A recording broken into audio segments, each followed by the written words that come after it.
Sorry, Paul, when did you send the minutes? I sort of remember seeing them, but I can't find them. When did I, well, maybe a couple weeks ago, I guess. Oh, no, I was looking for an exact date if you had it, but anyway, any search I've done has come up empty for some reason. I can send you another one after the meeting. Okay, sure, thanks. All right. So now let's go into our reports. Treasurer's report. Oh, we didn't actually vote on accepting. We didn't. I'm way ahead of the game then. Okay, so we had a proposal to accept and a second. All in favor, raise your hand. I'm away from the video, but I say yes. Okay. All right. So now we can move ahead to the treasurer's report. We didn't have much activity this month. We have $904 income from the Harmony Foundation and $285 in dues. It's nice to see that people like Dave Minestrina have re-upped, and we have some hangers on like Chris Munson and Jordan and Mike Irvin, but hopefully Terry will come back Dave will come back and sing with us. So anyway, he's re-upping. Yeah, he said he's definitely looking forward to that. Who are we talking about there? Who? Dave Minestrina. Oh, yes. Yeah, I spoke with him. He's pretty enthusiastic about it. Oh, that's great news. And, I mean, the bottom line, bottom line for the budget is that we're as of this date, we're $358 ahead for the year. So this is good. This is fine. Dave Morley, Yes. I believe there was a possibility that at some point you were going to reach out to Mark and Blaise and anyone else that's works for Google to see if they have in fact submitted those whatevers and the funds thing, because there's an awful lot of time those two guys especially have put into what's going on with the Peninsulaires. So, and I was wondering if you've had a chance. I've mentioned it over time once or twice, but I don't think coming from me anymore is a good thing. I did too, and they said they'd get around to it. And okay. So, all right. Yeah. Well, then that's good. That's good enough. It'll happen. Hey, Harry. It'll happen. Hi, Harry. Nope. There he is. Dave, you looked like you walked out of a film noir set there. When yes, yes, isn't that cool? It's like very Maltese Falcon almost. But they didn't have the, Transamerica Tower back then. So was that set in San Francisco? Sorry, I'm yeah. So cool. All right. So any more from you, Dave Morley, on budget? No. Okay. No. Chapter development report, Elliot. Yep. So we're continuing to average about 20 people per session. In April, it was 19.8 was the average for 5 sessions. And we're now averaging over April, it was 15.8 on Jamulus with 19 on the last session. So it's growing. Shout out to Larry for getting everyone on it. Absolutely. Yeah, so that's looking really good. In terms of reach outs, I haven't had that much activity. I left a few messages for people. I did speak with Daniel Gallahan. He is still interested, but it's interesting that he brought up the fact that his, being in San Francisco and his new responsibilities at work would make it more difficult for him to show up on a consistent basis. So, here's another good example. Actually, he's a really good example of someone who could benefit, or we could benefit from figuring out this sort of new model of how to accommodate people that can't consistently attend in person, which I know is another discussion. Hey, Elliot, Yeah, real quick, because I want to make sure there's another tool in your belt. If like our goal is to keep guys singing barbershop. If he cannot physically attend, or like it's too much distance, or it's not a satisfying experience, guide him towards a San Francisco chapter, right? Like, is the most, like, especially if somebody's moving out of the way, like I feel we should support them in terms of like just keep them singing. You know what I'm saying? So we can have as the primary, like, hey, you stay with us. But if that's not working, send him towards Fog City. You see what I'm saying? he actually I have tried some- out for Fog City, and Right. Great. but Yeah, I and definitely- the other thing is he is actively he's not on Jamulus, but he was using what was it called, Jackpoint, which is another system. Actually, he intends to try out Jamulus. Okay. And awesome. he's also still singing with Sean and Jake. Sorry, not Jake. Jay. Jake. Jake McAvoy. So Oh, yeah, they need a base though. yeah, I think they found a base. He was telling me. Great. So yeah, so he seems to still be keeping active. The other thing, I wasn't sure what people thought about. I was thinking of reaching out to, I don't know if you remember, Alex Driggers, William Gunn, James Misa, and Devin Ralph. Those were the Yeah, younger guys. They never were like, they were good singers. they were good, but they were never really, they just came around, I don't know, to sing together, their quartet. Yeah, they probably attended at most 2 or 3 sessions. But do you think it's worth reaching out to them, seeing if they're interested? So Mike C, you were going to be reaching out to those guys anyway regarding the. Yeah, I'm friends. I'm friends with Devin and Alex on Facebook, so I'm pretty plugged in with them. They're still quartetting. We definitely want to reach out to them. We definitely want to have a relationship with them, ideally as members, but like certainly as like a favored quartet, right? Like not a favorite, but like a quartet that we would have on shows or whatever, right? So yes, we should absolutely maintain a relationship with them and reach out to them. Okay. Probably when we open up, they'll be more apt to show up there. Maybe. Hopefully. Once we get going again too, we'll talk to Mark Tabry about reinstituting the meetup structure, because that brought a couple of people to us in the past as well.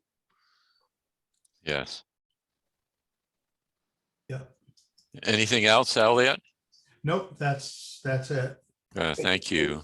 Dana? Yes, Are you recording? yes. Okay. Now, let's see. So now marketing report, Larry. Looking to see what's going on with our Mother's Day promotion. I think I will probably, well, not think, I will definitely send out another update to the We've gotten one order. MailChimp thing, and hoping that we get a few more orders in, and that the guys have shared on their email contacts that I might suggest also broadening the thing, just not suggest just wife and mother, but like, I want to get one for my sister, who's the mother of my nephews, right? So I think we could broaden the wording on that. Good idea. Okay, I'd Good. like to suggest that on the advertisement, you get better pictures on that. You know, the smiling faces maybe. well, the picture is actually not just a picture, it's actually a video clip. You have to click on it to see the guys singing and smiling. Oh, okay. It's not just a photograph. But I mean the cover sheet. There is no photo on any, the only photo is actually a video clip of vocal capital. Separate photos of each member. I just think, Oh, you think we should have that, which we don't, is what you're saying? well, the one I saw it has a, you know, a circle around each person, a separate picture of each person, but no one's really smiling. Well, understand that what occurred there is you stop the video and then you capture whatever happens to be present as part of that video, because it's an image pulled off of a screen where you stop the action and then clip, take it. So it's you know, and the intent is not for that to be something people spend a lot of time looking at. We want them to click on it and go to the actual sample so that they can see what's going on. But I get what you're saying, and it is technically possible to make that happen. But it's a bit of work at the moment. Well, the other possibility would be to actually have a snapshot where you guys could pose sort of on top of that. So it would have the two.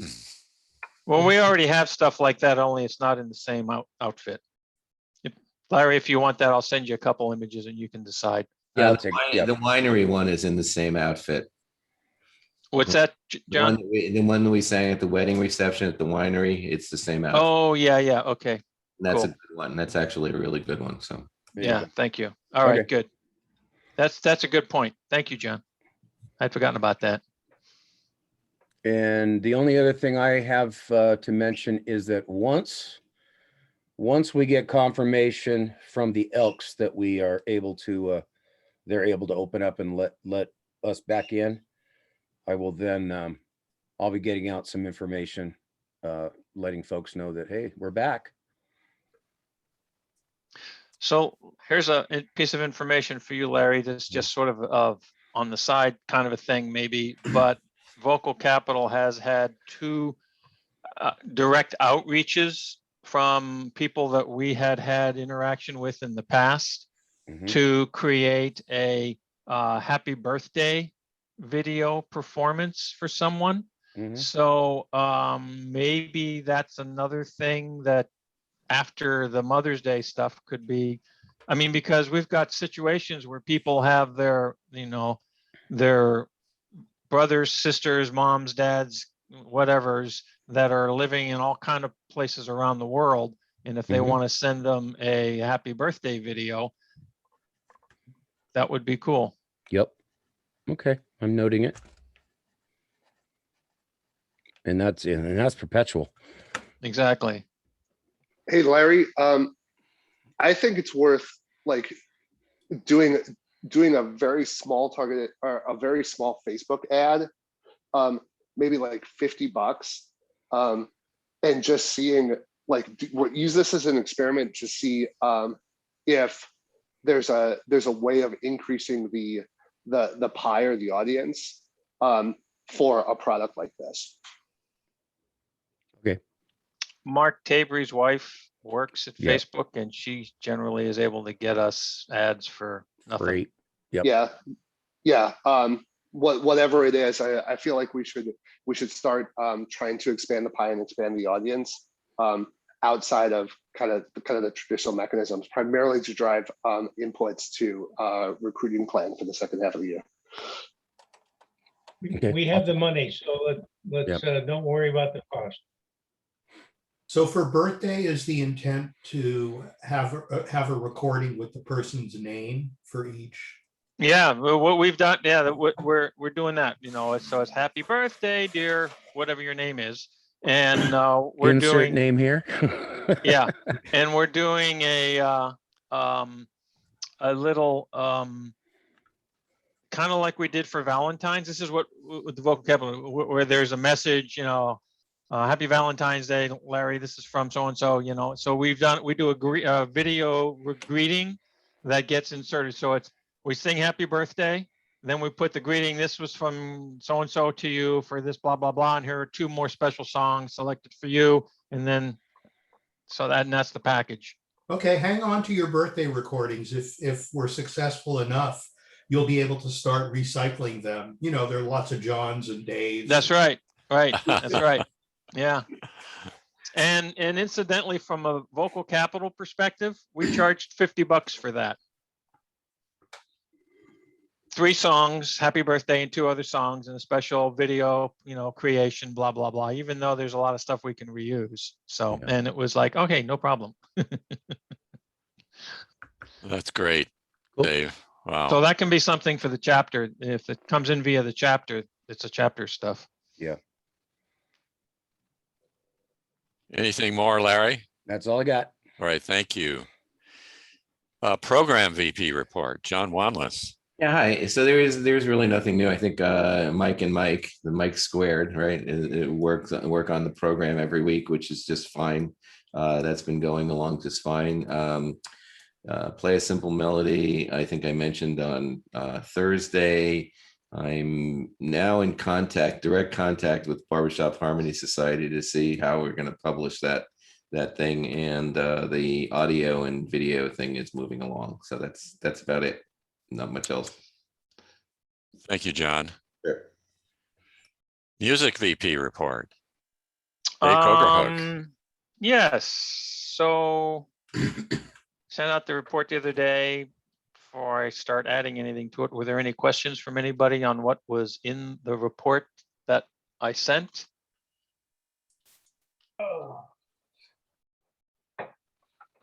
No? Okay, so I think the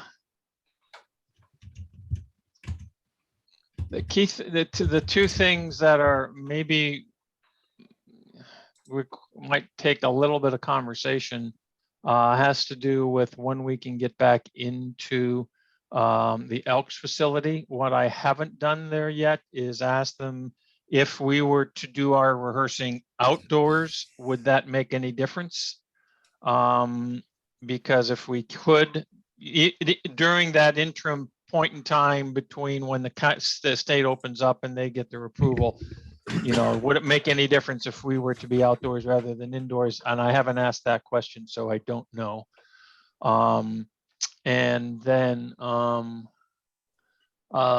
this other point that was in here regarding maybe doing more than the Palo Alto Farmers Market, and so that we could have something that we do in other cities, you know, on alternate months. Right now, we're 2 months out of 12, we're at the Palo Alto Farmers Market, but there's 10 months where we might be able to find 1 or more other locations where we might be able to sing. So maybe we can get 2 or 3 or 4 other months, and Al Ward is checking into that, and he let me know that the way that Palo Alto operates apparently is different than most of the other farmers markets that are part of a network of farmers markets. And so the organization that coordinates the network, you have to submit an application in some sense of here's who we are, here's what we do, here's what we sound like, kind of a thing. So he's starting to go through that process. It would be super fun to do Sunnyvale.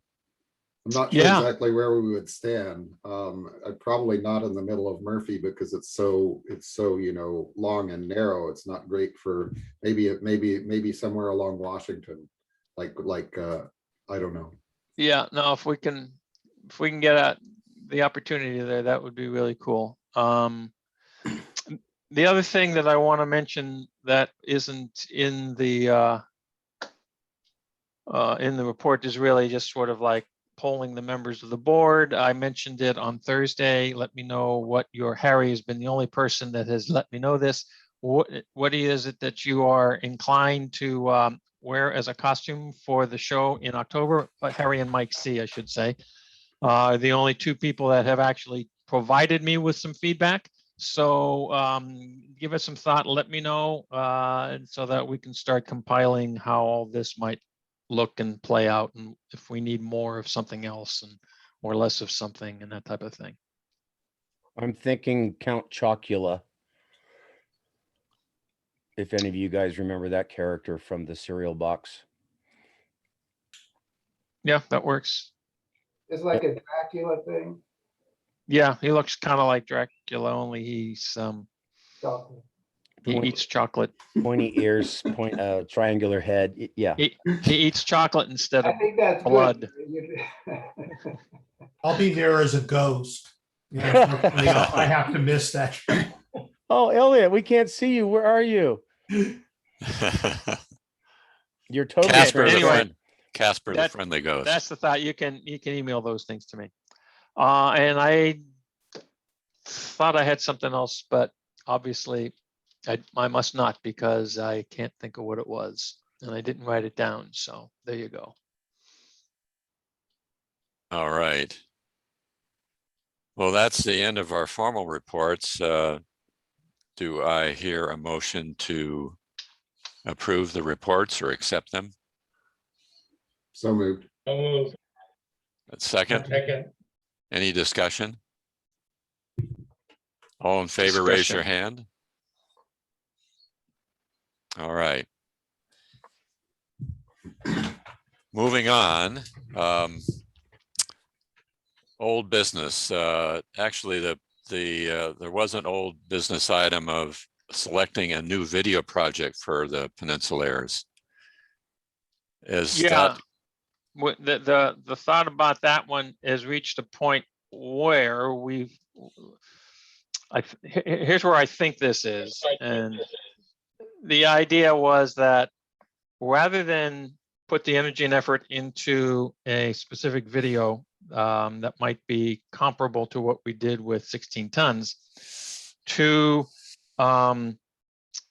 move the needle forward on this, look for the show in October, and our nailing down Going to Live Till I Die, and record some of that at rehearsals and package then a promotional piece that has that video sound and look that could be used as a marketing lever for people to come to the October show. So rather than doing a specific long-term thing where, like we did with 16 tons, we use that mechanism that I just described. So we're kind of creating a video, but it's not going to be along the same lines as individual videos, individual track wrangler uploads and stuff like that. Are you thinking in terms of having people in costume? Yes. Okay, so it's not intended to be a reusable, it's focused only on that. Yes. Yeah, absolutely. And the way to think about this is, like, imagine you're doing you're trying to the whole show thing is a reunion, right? A Monsters reunion, right? And so, like, imagine that you're putting together something to send out to your classmates, to your old friends, to say, come to the reunion, right? And so I could imagine like everybody's in character, right? So I've got some ideas about this. We can have a lot of fun with this. If we do this right, we can actually promote that the guests who are purchasing a ticket to come to the show also come in costume. Yes, I absolutely want that. great idea? That could be a ton of fun. Okay. Any more discussion on that? Okay, planning for first live rehearsals. I guess that's falling into new business area as well. So what do we need to discuss today about that? Well, as I mentioned a little bit earlier, I'm going to check with the Elks to see if it makes a difference for us to set up as outside for a rehearsal. At the moment, it still gets a little chilly, around between 7:30 and 10 o'clock at night. So it could be a little bit of an issue there, depending upon where we are. But if it's okay for us to be outdoors and use our stuff, we can open that gate and set up the risers outside. Then maybe we could have an outside rehearsal. Maybe we don't even need risers for an outside rehearsal. I don't know. But that's the only other thing relative to that's on my plate relative to that. Mike C., what are your thoughts? Yeah, so the things that I'm most thinking about are the logistics of it. Is it outdoor versus indoor? Is it masked versus not masked? Is it if you're there, you have to be vaccinated? Like the kind of rules and parameters of the experience. I think that's the core, primarily from an expectation setting, so that there's not a lot of distraction or confusion during the event, and certainly no tension if somebody shows up and doesn't have a mask or whatever else. So it's mostly just like establishing what the parameters are and communicating those parameters. Does that make sense? I'm trying to visualize it. I mean, what if it's windy, where we won't be able to hear anything? Yeah, there's all sorts of potential challenges with an outdoor venue thing. But then, there's different spots in that facility. There's two separate, what do you call them? Parking lots. There's the foyer up front that's covered, and then there's a space in the back that's actually near the trailer that's open, and we could, so there's places where we could position ourselves where it would be less of an issue. Also, if we're singing, near the trailer, that could be a problem if we get late, right? Yeah. If we get laid? Late. If we get late. Oh. Getting late, never a problem. Oh. Okay. So yeah, we have had impromptu rehearsals out in the back parking lot, singing tags and all before. That people have said, you're disturbing the dead or waking them up. Yeah. Yeah, that's true. So I believe that CDC is still recommending against singing inside. Yeah. Yeah, so that's still as where we stand right now, and all these things keep changing almost weekly. But so Mike C., relative to your sense of the parameters that would be our checklist criteria, which I think is a great idea. John Wanlist, does that kind of fit under your bailiwick from a program structure perspective? Yeah, I can do that. And what essentially you have to do is you have to take the county rules at the time. You just have to, that's the way you have to deal with it. It's going to depend on what the county says, and what the Elks Club gets as authorization from the county. That's what you have to do. Right. And then the logistics are based on that, really, where you sing, plus the neighbors.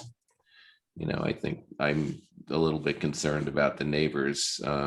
Any place that we sing on that, unless we sing in the parking lot that's that's remote from the neighbors. So. Right, towards the street. Is there, does it make sense for us to poll the members, not just the guys who keep showing up on Thursday nights, but anyone who's interested in coming when we get back together, just to say, you know, have you had both vaccinations? When, you know, just to get some of those kind of fundamentals that we know we're going to need to adhere to when it comes to whatever the county requirements are, just to get a feel for where people are right now. Does it make sense to do that at this stage, or do we want to wait and do that when we're closer to the date? I think, you know, it'll kind of entice them to get more interested. It sounds like it'd be good. That's Well, I kind of think why you have I to be- asked on Thursday. That's kind of why I asked on Thursday night, and I think a poll is a good thing. My suggestion maybe would be to wait 2 weeks, but I don't know. But I was surprised that, as far as I could tell, most everybody Thursday night had the vaccinations. Do you mean at least one or both? At least one. Yeah, I've had one. I get my So- second on Tuesday. So let me say, can I say something? PHC actually has met outside in Cuesta Park. All right, so in the open with no risers, no, and we've sung with, you know, maintaining social distancing, you know, and you know, actually, you know, with masks. I mean, so that is done, you know, at least in particular that one. You know, I know that they petitioned the county, so the county has authorized them to do what they said they were going to do, as long as we're, you know, COVID valid, which means that you have to submit a plan to the county, you know, at this particular point. So, you know, if you want, the biggest problem with that, the biggest thing with that is that this is public space, right? This is not something, this is something that the county is in control of. But you know, that was an option, and it's fine. We're going to do that every other week. I mean, it's an ongoing thing. So What was the experience like singing in masks? it was fine. I mean, you know, sometimes, you know, when people were further away, they moved a little bit further away and they took off their masks if they couldn't do it. You know, I got a question, on the John. other hand, it was not something that was a detailed rehearsal. It was just, let's get together and sing a bunch, you know. And although the director did instruct us on some of the techniques that he wanted to see. So that was how it was. One thing that's important to me is I think that everyone should be fully vaccinated, and particularly indoors, but even outdoors. And I think that also, you know, the protection of the audience as well as ourselves. And just looking forward, you know, members might be returning that haven't been participating online. We may have guests. So I think there should be an explicit policy unless conditions drastically change, because of, as we all know, the degree of aerosol produced singing is far greater than normal breathing. And so just, you know, I wouldn't participate in any rehearsals if I knew I was with people that weren't fully vaccinated. Okay, so there's a couple of things related to that. You know, my corporation says you can ask people if they're vaccinated, they don't have to tell you. Number one. All right, that's the law. All right. Second thing related is that, you know, to use a common thing, Oracle Park has a policy which says that, you know, you have to have a test 72 hours before or show your vaccination information. So those are the two criteria that they seem to get away in a public venue. But then you have to have submitted a plan. This is what you're going to enforce. You know, this is the distancing you're going to enforce. You know, that there's a requirement, you know, and at Oracle actually there's a requirement for masks. So those are the kinds of things that have to happen. You know, so anyway. Well, I'm just What going about back to my temperature? understanding what the CDC and the local health authorities have been saying, and you know. So, yeah, Larry, you have a thought or a question? I have a question. I apologize. You know, we're back to the Zoom days where, you know, we used to hold our hand up. Yeah, let's You're doing continue good, with that. Larry. Yeah, You're very doing polite. good. John, the question I have regarding PHCs outdoor singing with masks on. Mhm. Were you folks wearing just basic masks, or were any of you guys or any of you people using the quote unquote singers masks that are readily available now? I didn't survey the masks. Okay. It was just masks. And actually, when there was a time when we spread out even further and we took our masks off, Okay. and we had no audience. I mean, people weren't close Right. to. Okay. So- I wonder then if, since, we've got a few buck. And everybody was vaccinated. Okay. Was there. I wonder then, since we seem to be okay financially, if maybe the chorus might consider, and I'd be happy to do some shopping, if the chorus might consider purchasing some of the singers' masks, because they I don't do even make know a what difference. that is. What is that? It's I can explain it. It's basically a mask that's got a frame in it. And so I'll turn sideways. There's a frame under the mask that kind of gives you a triangular shape. So it moves the cloth of the mask away from your nose and mouth. Oh, look, Elliot's got the device. Yeah, so this fits right into, so you put it on here and then that, And then your mask over. But they also That make, will go for Halloween. too. there are which is also, nice because it doesn't get all wet. Yeah. they're reusable. You can wash them. There's also masks that have that sort of thing built into them. That are also washable and such. But what it does, it just moves it. It keeps that cloth away from your nose and Yeah. mouth, allowing more projection of your voice.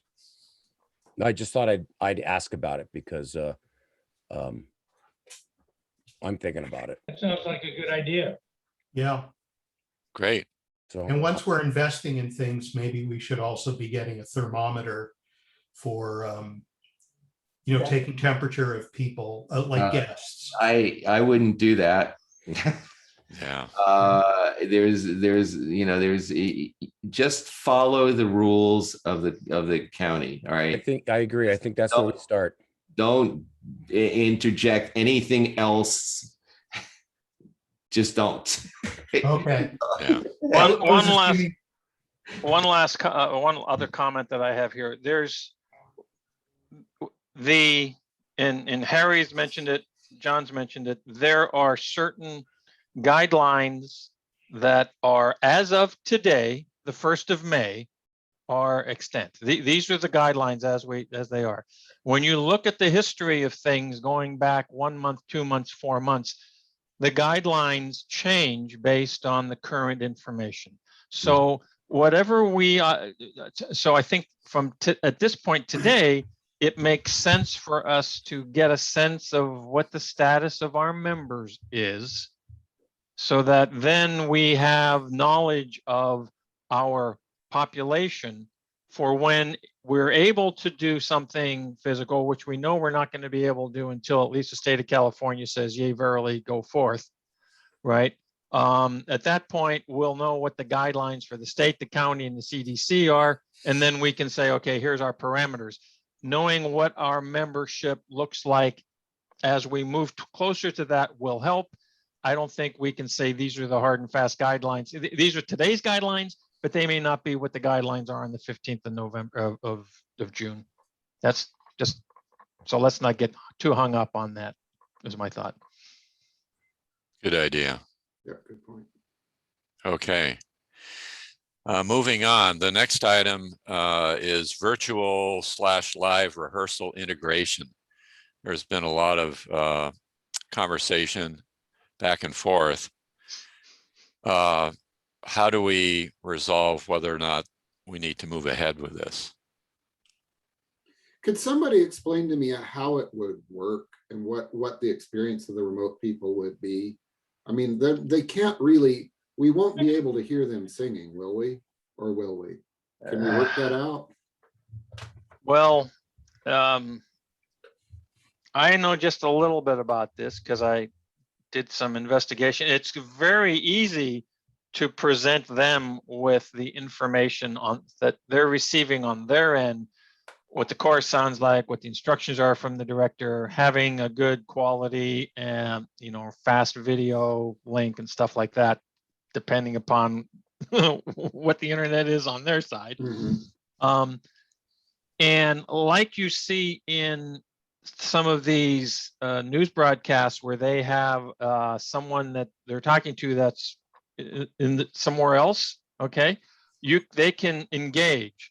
The challenge that it seems to be going on from the way I've assessed it is that it would be comparable to what you have in a Zoom situation, in that if you've got multiple people who are in various remote locations, they're all receiving the same thing at the same time. But if their input to us is coming in from 2, 7, 10, 12 different locations, synchronizing that becomes a challenge. That's what it appears to me. Basically impossible. Yeah. Yeah, Elliot. Yeah, so, you know, I mean, I took a pretty good look at this like vMix idea, and there do seem to be latencies involved. And I haven't yet seen any reference to the idea of it being used for, let's say, live singing. So in a situation like the example you gave, Dave, if it's people conducting an interview or like some remote MC handing off to someone else, the latencies don't matter that much. But if you're talking about latencies of a few hundred milliseconds, I think that could be a problem.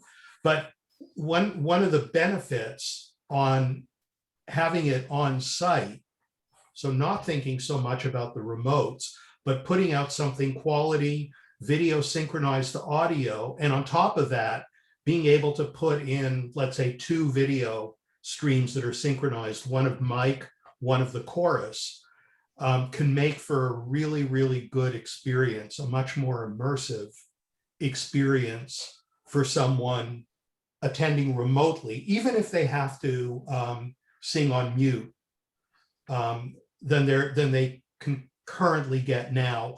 And I would still consider the possibility of somehow being able to blend in Jamulus, although that would be kind of difficult for the video on their end. But the Jamulus may be possible, at least for parts of it. Yeah, John. Yeah. Sorry. So I look at this from the opposite standpoint. I look at this as an opportunity for people to join us, right? It is not going to be technically perfect. That is not the idea. We are not looking for technical perfection. What we are doing is reaching out to somebody who wants to join us, who wants to participate in the experience to the best extent possible, so that, you know, that at some point in time when they can sing with us in person, that they have got background that allows them to do that. This is not, can we get it to be perfect? It is not the idea of getting the remote people to sing with us virtually. It's the idea of allowing them to share in the experience, to practice in rehearsals with us, to get the opportunity then at some point in time to sing with us as they can. All right. So I look at this in a different sense. It is, the idea that, you know, that somebody like Matt Blum or Daniel Gohan or somebody like that who don't have the opportunity to sing with us except periodically, could still be a member of the chorus, having taken in all the rehearsal time, you know, that's available to them remotely. So that's well, I think that, yeah, sorry, Larry, Okay. go ahead. Okay, so I think, John, the thing that I was, where my head had gone, which is slightly different than the way you had presented, and I like your thinking better, was I was thinking in terms of a bi-directional communication so that we could hear them as they're singing and blend their voice into the choral sound during the rehearsal process. If we don't need to do that, if we're able to transmit quality video and audio so that they can have the experience of participation and learning the moves, the songs, the the interp and that sort of thing, in an environment where it's just them on their end, you know, and they're kind of muted, so to speak, in terms of their microphone scenario. If that's what you're talking about, I think that works out really, really well. That seems to be consistent. Yeah, let me plus one to how John is framing this. Because at the end of the day, from a rehearsal perspective, we have to optimize for the guys in the room, right? I love the idea of expanding it, but like, for example, it would be very, very hard for me to, if I was trying to synthesize like remote Jamulus and 20, 30, 40 singers in a room, that would be an extreme challenge up front. That doesn't sound like a recipe for success. Right. So I like, you know, other choruses are doing live streaming of their rehearsals. The core thing is it's for the guys who cannot be there for whatever reason. It's also an opportunity if someone's traveling. Yeah. And you know, or you know, either for business or recreational, to stay plugged in, because if we start getting serious about having higher aspirations, attendance starts to become a consideration. Right. So that's the core value I see. And like Ambassadors streams every one of their rehearsals. You can sit in on an Ambassadors rehearsal just by joining the Periscope stream. So you know, I think I like that positioning a lot versus let's try to incorporate voices. Yeah, cool. Okay, Larry? Yeah, my comments / questions to John Wallace, from a production aspect, your church has been doing, I mean, you've got a guy at your church that you're live streaming your services, right? That's correct. You know, microphones, and so people can hear and see what's going on during the services. And that's a basic live stream, which is where I'm thinking this would be very helpful. But from that production aspect, we have to be able to have the equipment and the personnel to operate the equipment to deliver a decent live stream for those folks that are not with us. That's an expense. You know, if we had 100 guys singing at rehearsal, sure, 1 or 2 guys could just not rehearse that night and be our producers and camera operators and such. But you know, we have to think about that too. Okay, so let me talk a little bit about church. All right, church has stationary cameras. None of the cameras move. All right, Okay. all right. And so what happens is, you know, it depends on the set of cameras that you use. Dave, you know, Cokerhook has already talked to somebody about that. So we've talked about, you know, the kind of equipment, you know, that we would need to do that on a basic level. Okay. It does not, you know, in my mind, doesn't need to have operators. You set the cameras up and they go, you know. Okay. You stream the information to people. They take away from it. They can see the chorus. They can see that the chorus is actually there doing things. They could see Mike, you know, directing us. You know, it's essentially an opportunity for somebody, for whatever reason, you know, and I think that those are the details. Yes, it's going to cost money, you know, definitely going to cost money. You know, but it's the idea that I like about it is the, you know, the Dave Menestrinas, the Daniel Golahans, and the Matt Blums of the world can then be truly members of the Peninsulaires, all right, with a viewpoint that there are certain requirements if they attend a certain performance, that they have to be there prior to the performance for whatever number Live of rehearsal it is, to have them integrated into the live course.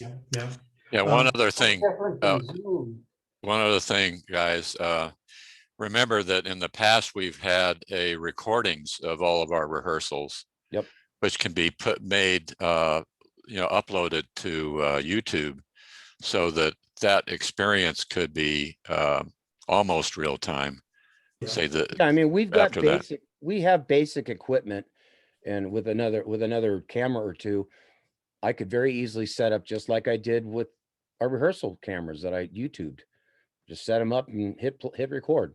Yeah, the other thing that I think would be really neat is if we had a large screen So we could, TV, so that we could see the people who are remote and Yeah, to yeah. have them to feel like they're incorporated. there you go. So That's good. Good idea. Dave Morley, you were first. What kind of internet capability does the church have, John? Or what kind of internet does the I Elks already checked with the Elks to get a sense as to what their capabilities are, and that they have good it sounds like they have very high quality, fast internet connectivity. We don't have to do it with. It would be best to plug into their router via Yep. Cat5 cable than try to do it with Wi-Fi. But from what I got from the Elks, I don't think that's going to be a problem. Yeah, It even though isn't- it won't be a problem on the transmission side. just It might depends be on- less of, it might be more of an issue on the receiving side as to who their service provider is and what is their, right. how old is their laptop. Right. and I guess what their upload speed is, right?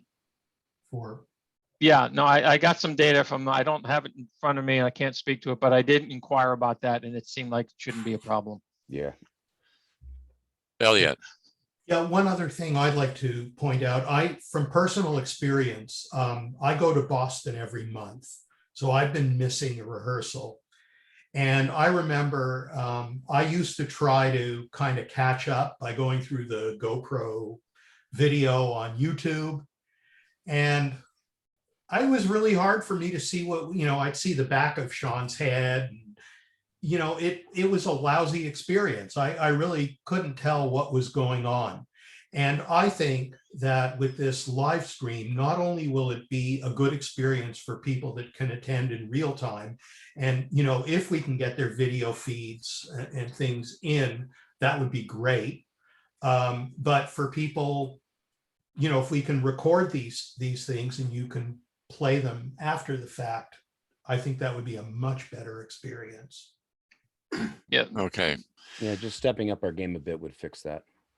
So As how far do as- how do we get to resolution of how to move ahead? So It I looked like just, Mike has a yeah, question. Go I ahead.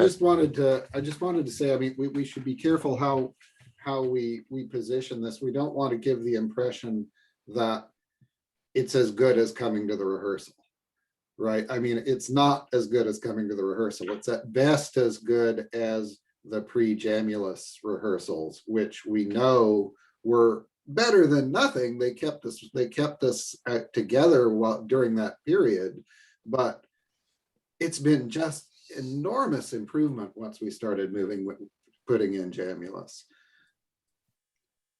Yeah, Elliot? I disagree with that, Mike, because the pre-Jamulus rehearsals, you didn't get any sense of chorus, of synchronized people, of, like, I think if we could get one camera properly trained on Mike, another camera properly trained on the chorus, video and audio synchronized from the source, I think it's a much better experience for someone watching and singing along on mute than pre-Jamulus on Zoom. Yep. Really? Yeah, because Well, did you see the group? Go ahead, Paul. Well, as far as GoPro goes, I really, the times when I couldn't come to meetings, it was really important for me to see that. And even it wasn't perfect, but, it kept me in, it let me know what was going on and you could sing with it. I mean, it's in the clutch. It was really good to have. Yeah, it was very basic, and it was designed to be very basic, just to give us an idea and a chance for review. But no, we can step up our game a skosh and we'd be fine, but it's going to be easy peasy. We can do this. So Dana, to answer your question, oh, I'm sorry, Mike C, go ahead. I was just going to try to help Dana frame this as well. So realistically, I think there are only two decision points One is there a live stream versus is there a recording? I think everybody is saying, yes, there's a recording because we've already established that, right? Yeah. So fine, the core decision point is there a live stream, right? I think, and so the other part is there some sort of Jamulus integration with the live streamers? And I think the answer to that is no, from kind of what I'm hearing overall. Right. So really, the only question is, do we want to live stream rehearsals? That's the core question we're asking. And just from a framing perspective, like my suspicion on outlay would be about $1,000, unless we have cameras. In the sense of we would need 2 cameras, one for on me, one for on the course. We may already have that.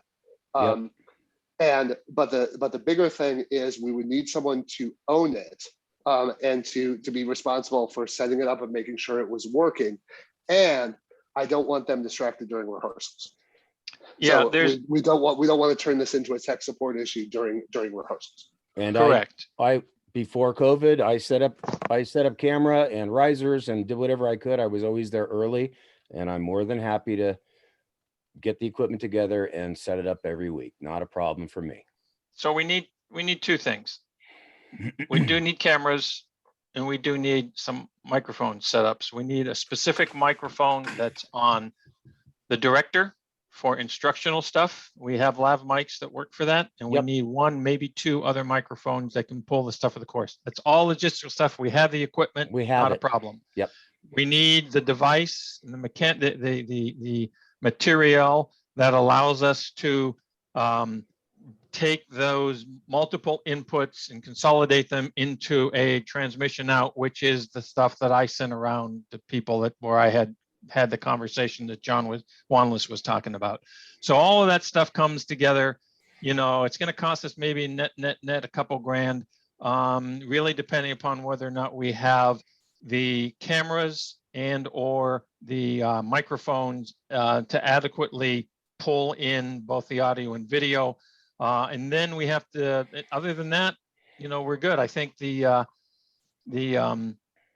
device that was a vMix software and tool that I had sent around is pretty relatively not expensive, and we may be able to use, Larry, that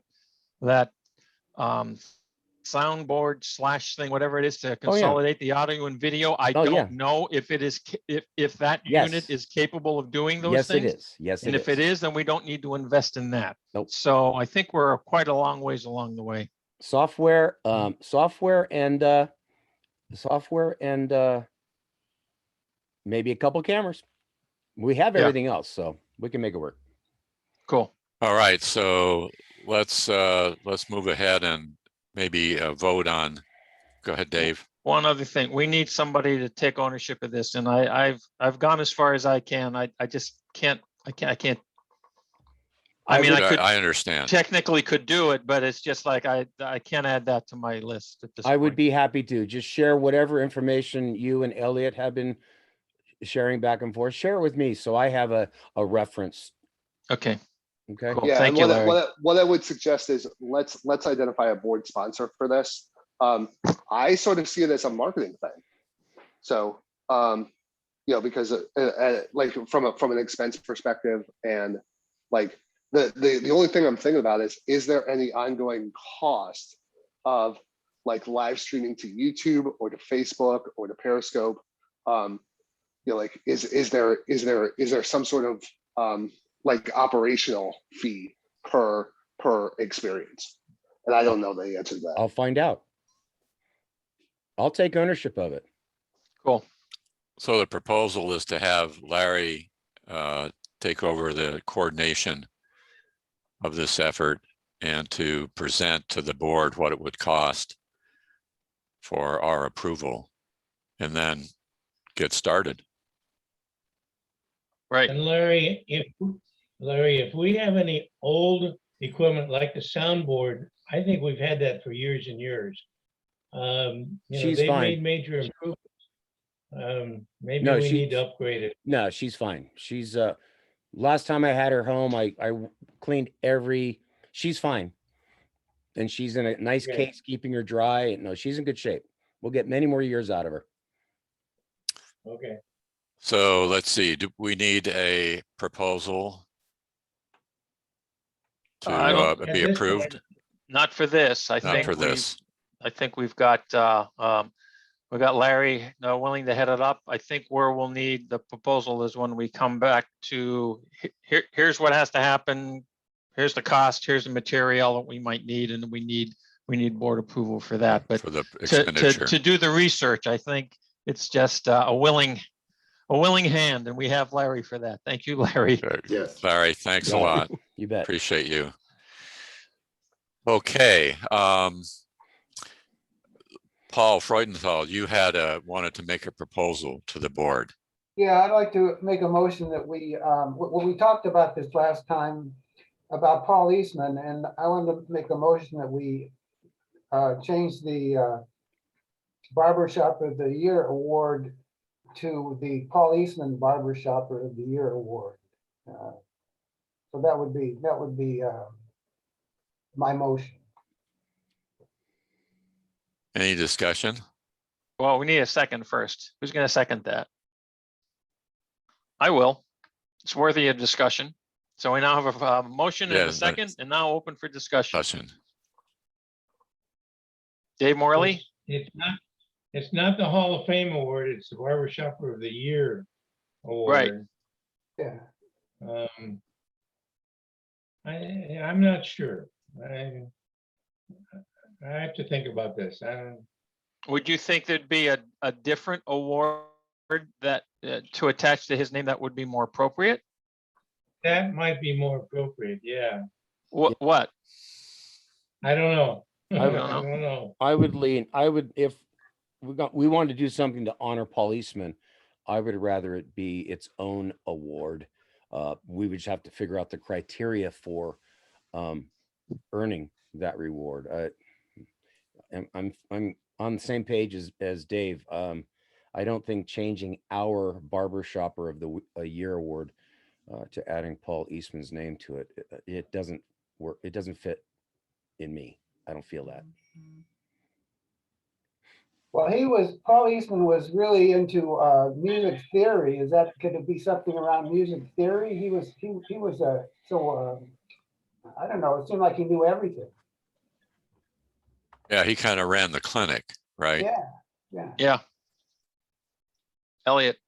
I don't know if it makes sense. It could be a bit controversial, but it sounds like a fitting sort of award would be one that awards someone's progress in terms of music or singing or some aspect of either performance. You know, all of the other awards are focused on other things, right? Like being a good barbershopper can mean a lot of things or other stuff. This is really just focused on the craft. Like the most improved or something like that. Yeah, something like that. I could see that being controversial, but that's what comes to mind for me when I. Yeah, I like that. I like that. The problem with most improved awards is that they're a little bit of there's a little twist in yeah, it, they are. right? It's like, well, you weren't very good to start with. Nobody The other, when they're starting. I mean, yeah, the other thing about a named award, real quick, and I know I'm not a voting member on this, but if you're going to do that, it might make sense to go back and look at some of the other titans that have been through Peninsulaires. Like I'm thinking Sam Gonzalez, right? Or that was who was the director way back when, right? Like there's if you start naming awards, you may want to look like kind of the historical context as well, versus the recent locality. Yeah. Yep. Mr. Yeah. Wanless?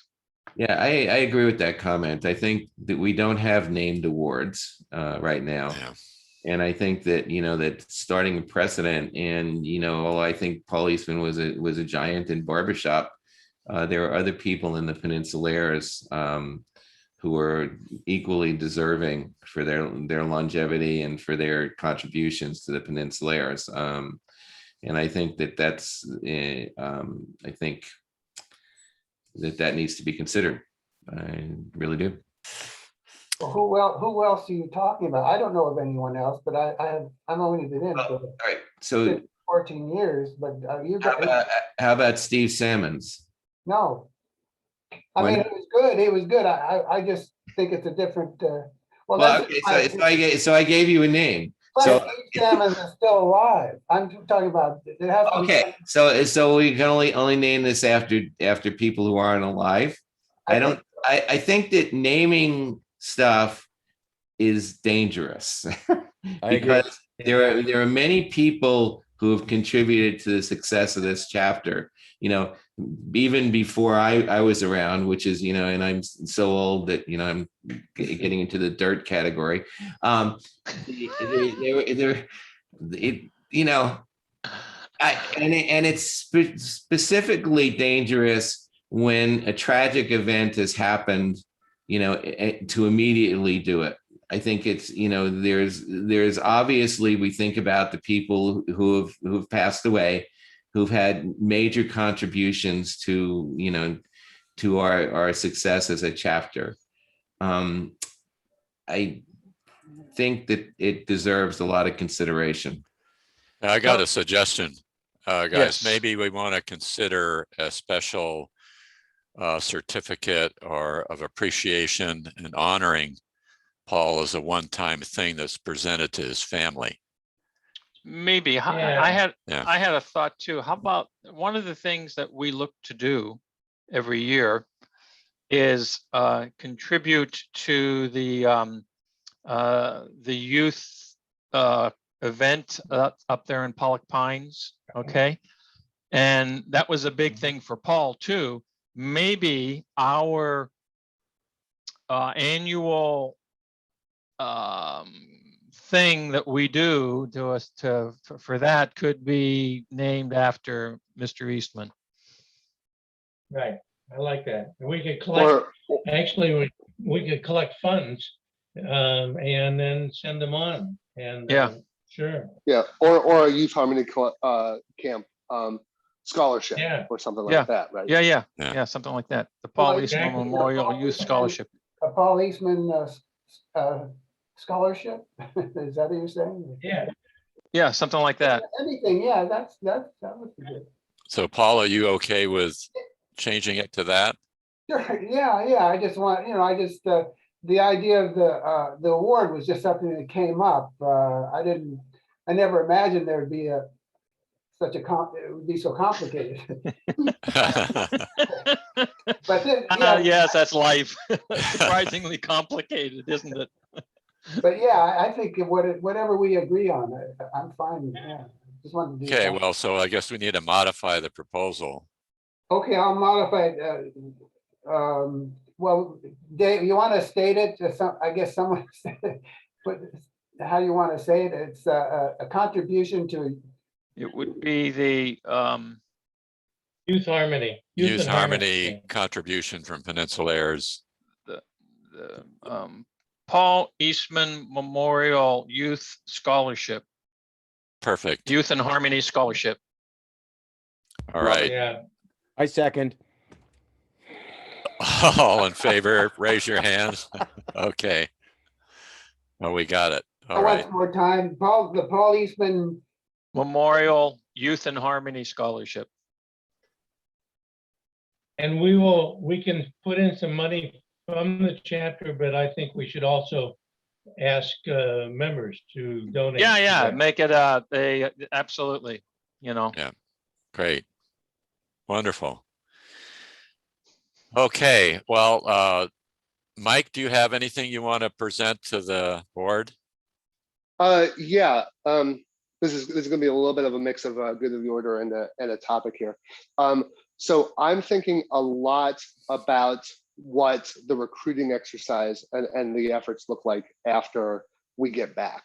And we've talked about this a couple of times, but it's starting to crystallize in my head. I kind of see two main paths and it really relates to how many of the young guys we get back. The two paths for once we're together is either we get back a cadre of the core young guys.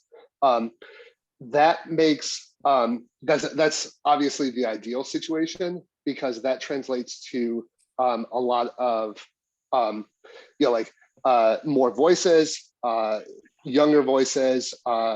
It will be easier to recruit younger guys because there's already similar faces in the group, that sort of stuff. The other path is that we don't get back a cadre of young guys. And I think we need to plan for that as a very real possibility. And what that looks like is that we are kind of starting from scratch with trying to get younger members into the course. That's much more challenging because there like attracts like, right?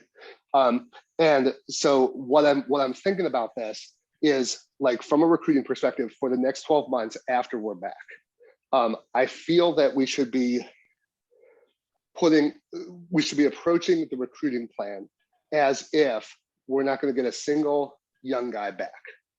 Anybody that we do get back is gravy, makes our job easier, but we plan as if that's not going to happen.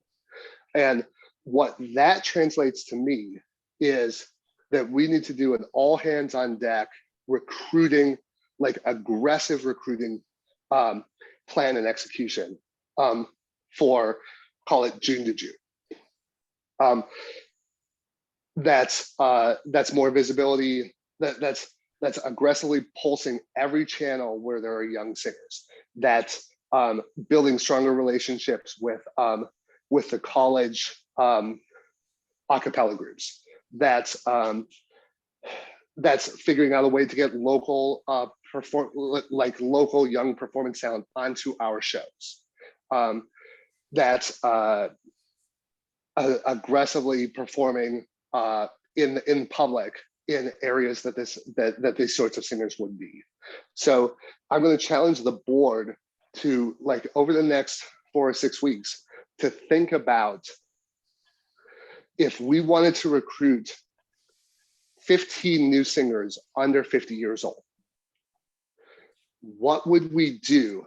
Not in terms of like a onesie, twosie, who do you know sort of thing, but like an aggressive, like consistent or like an aggressive and multi-channel recruiting and marketing push to get our product, get ourselves in closer with these with a group of younger singers that we don't know right now. Does the challenge make sense to anybody? Or are there questions about that? Well, it seems like we were getting a lot of young guys just from the few young guys we had from like Google and stuff, but they don't seem to hang out, you know, they seem to get distracted with other things. Right. And so, like, I think we were on a very good path. I don't know that it's clear that we remain on that path, especially like given that we have a lot of uncertainty going into that first rehearsal. It could be that we get 15 young guys back on the first rehearsal, and that would be fantastic. But if we have a plan to say, in addition to those 15, plus we're aiming for another 15, like, that's a really powerful spot to be on first rehearsal back. Concrete example. We've talked about our first rehearsal back, but we haven't talked about our first guest night yet.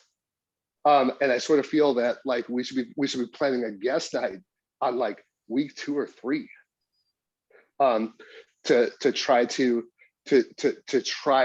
build a recruiting and momentum, a recruiting pipeline and momentum towards, let's get some more guests in the door, let's get some more members in the pipeline.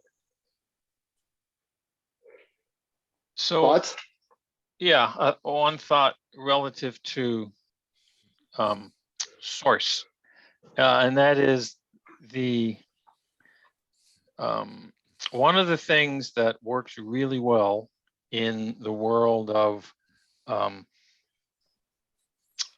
becoming thought leader is to, or getting your product, service, whatever you want to call it, recognized by the public you ultimately want to have it recognized by, is to have the thought leaders that your public communicates with, listens to, hears from, whether it's their podcast, their video thing, whatever it is, that they tend to gravitate to having that source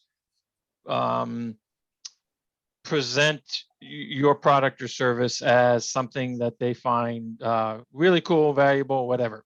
So that means to me, if we're looking at these younger voices, right?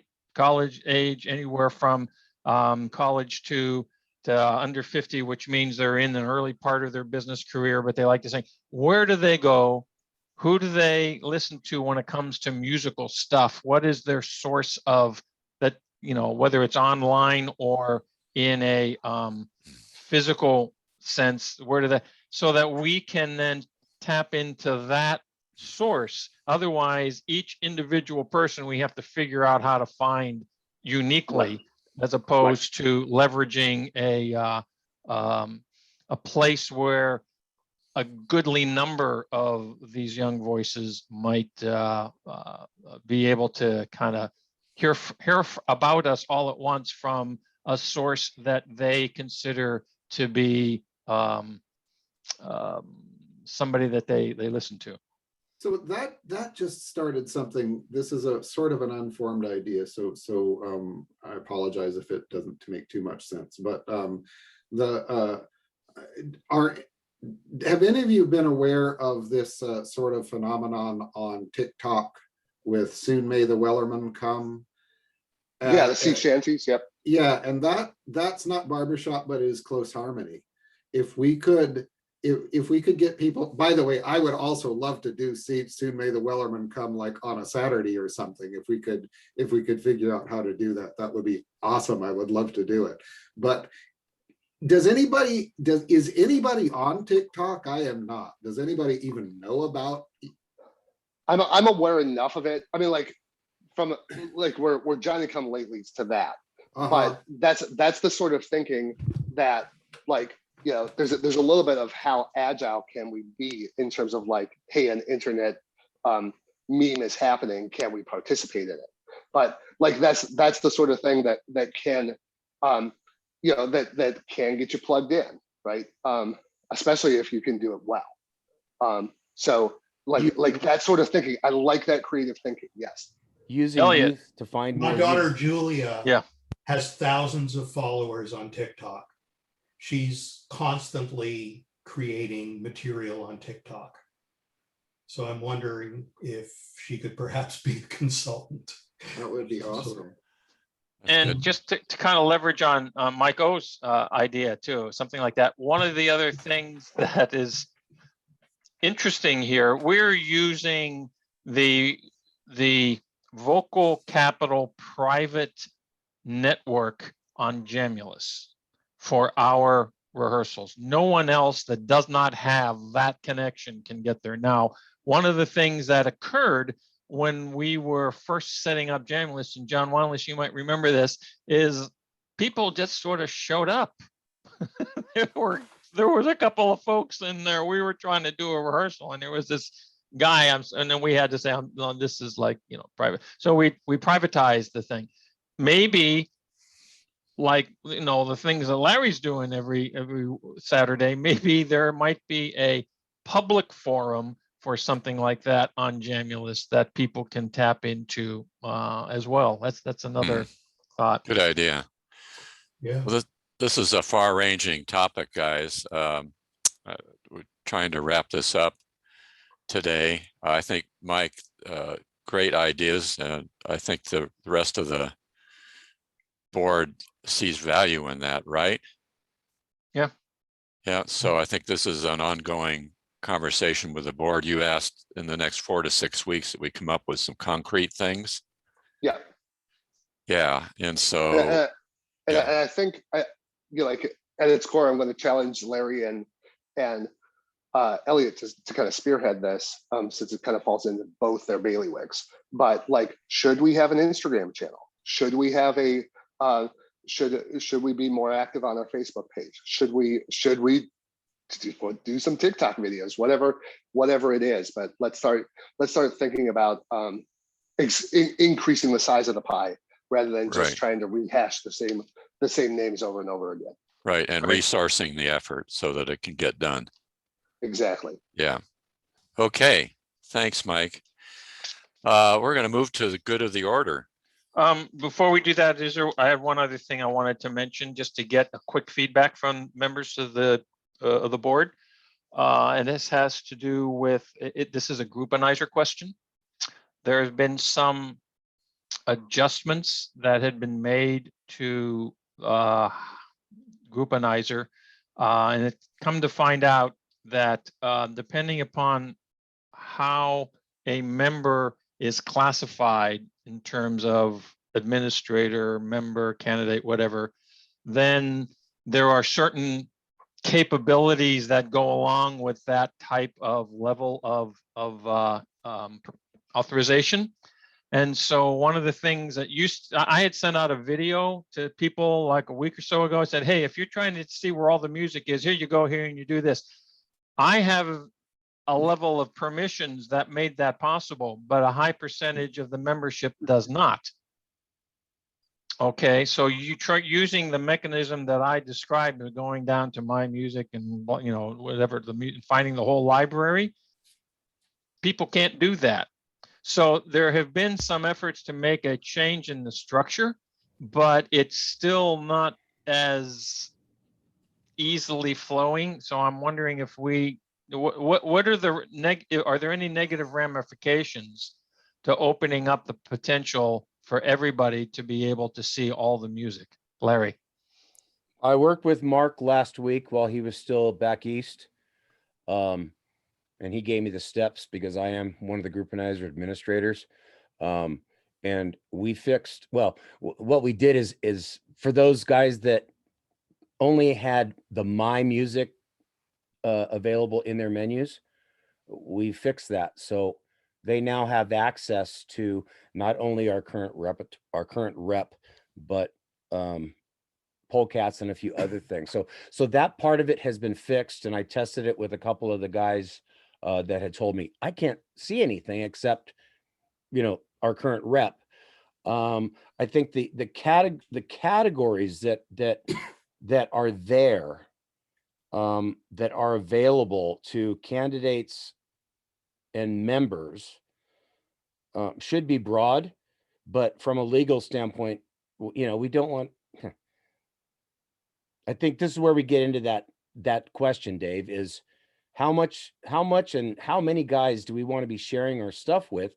Because I mean, as long as they're just singing these songs with chorus members, that's one thing. But what if my quartet picks out a song and we go out there and start singing it, making money on it without having legal rights to it?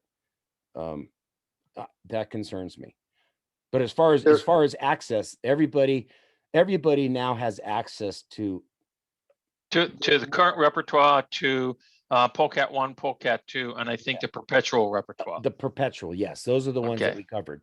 And there's probably 100 other songs that are up there at least. Yes. Yeah, and just from a liability perspective, any liability of like song licensing or is it contestable or stuff like that falls onto the group singing it, not onto us, not onto the chorus. It's the ensemble performing's responsibility to make sure it's fully licensed and like up to spec. I get it. Right. Harry? Yeah, I guess it was my email to Dave that kind of started this because I tried to follow his instructions and wait, I don't have this section. But I think the changes are a great improvement rather than having to go through 101 songs and find the ones that are in the current repertoire. But if there aren't any major legal problems or whatever, it would be nice to have an archive some separate category where one could go back to tracks of other songs, which maybe we're not currently singing, but well, I was thinking of like, Unchained Melody, for example. It's not in our current repertoire, but occasionally it comes up, maybe as a memorial or something.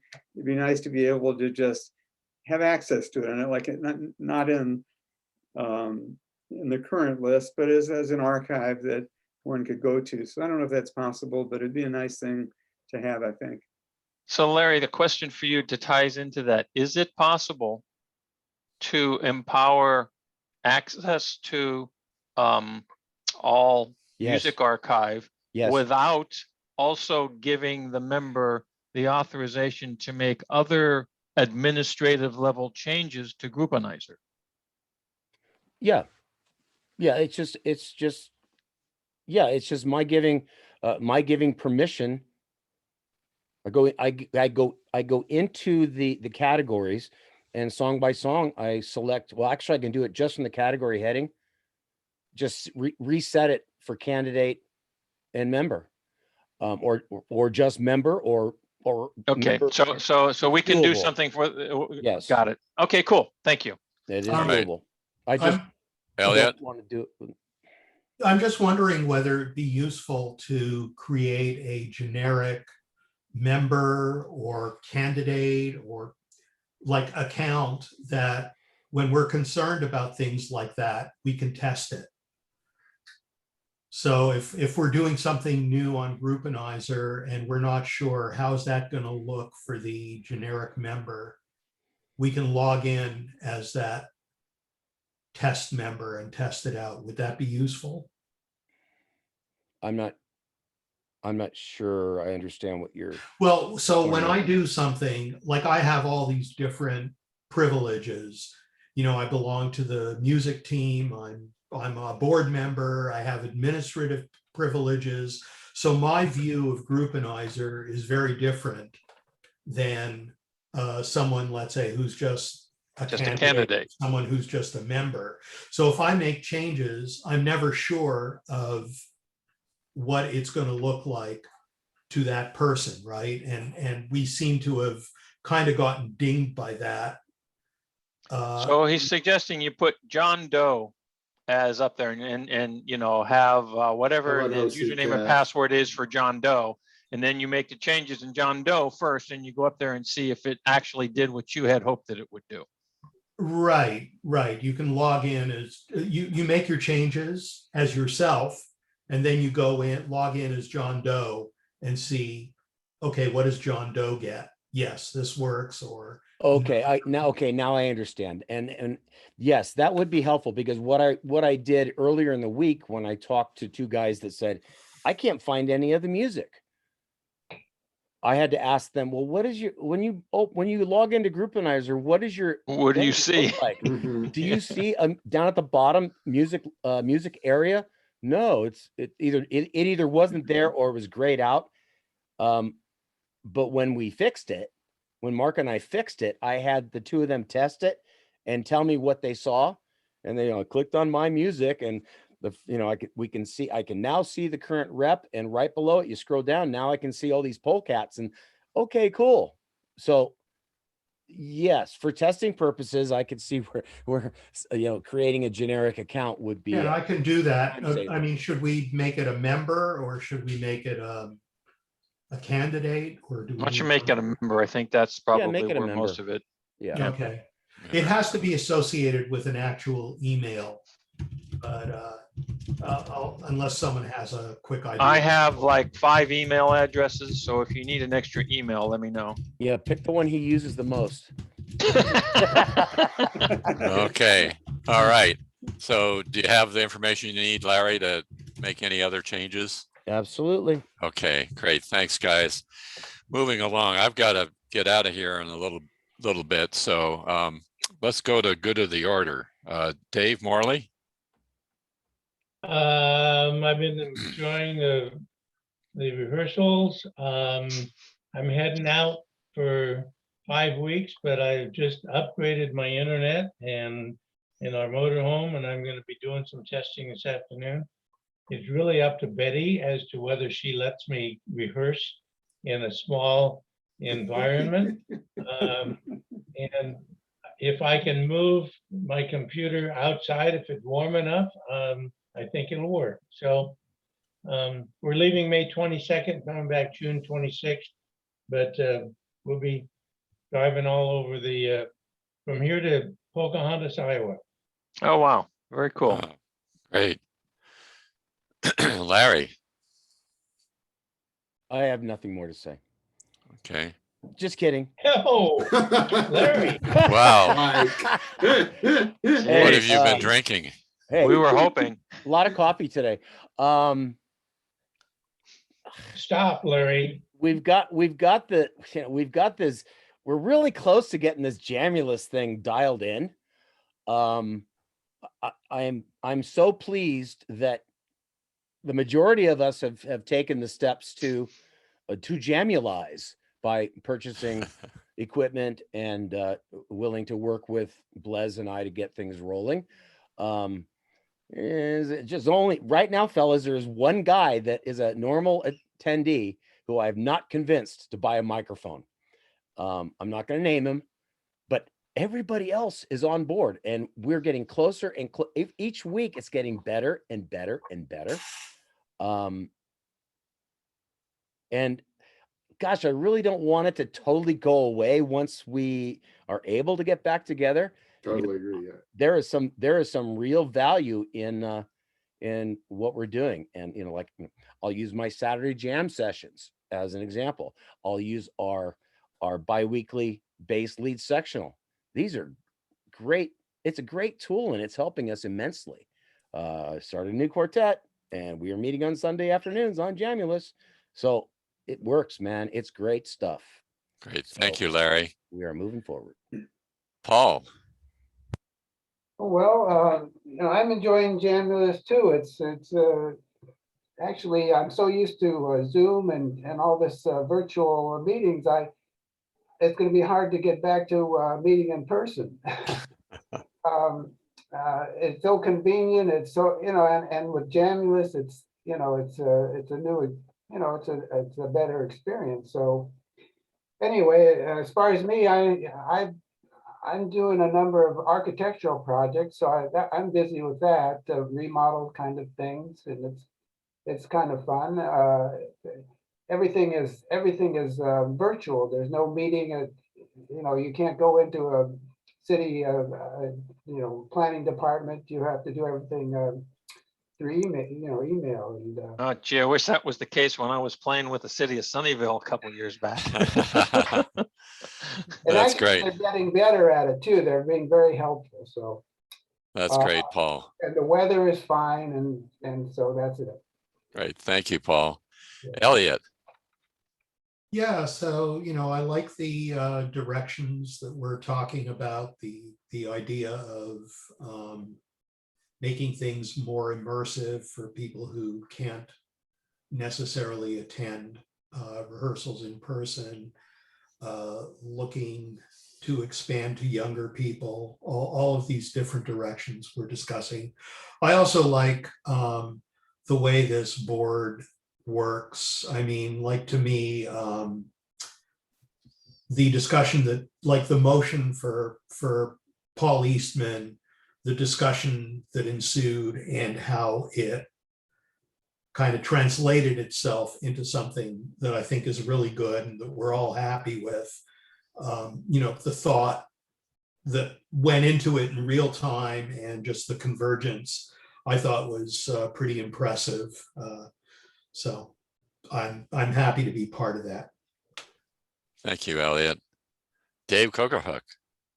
So over the last 2 to 3 weeks of rehearsals, you guys may have observed that they have become a little bit more intense and focused, and that we are getting more, the group dynamic is improving. Jamulus has a lot to do with that, of course, but the thing about that that's exciting to me, and that Mike C and I were talking about just this morning in our rehearsal planning meeting, is that by continuing this kind of effort and focus. When we get back together live, we're going to actually have we're coming back together as a group. Up until over the last few weeks, we had been 20 some odd individuals at different places singing, on Zoom, not hearing each other, blah, blah, blah. We started on the Jamulus thing. We are now reconsolidating as a choral group. So when we get together back live, the next couple of steps to really get synchronized and to get involved with the physical elements in a group setting are going to flow a lot more smoothly. So I'm real excited about that, because I think it puts us light years ahead of where we would be if we weren't taking these current steps and these levels of focus and the kind of energy that Mike C is putting into the weekly meetings. So thank you, Mike C. Yeah. Great. Thank you, Dave. Harry.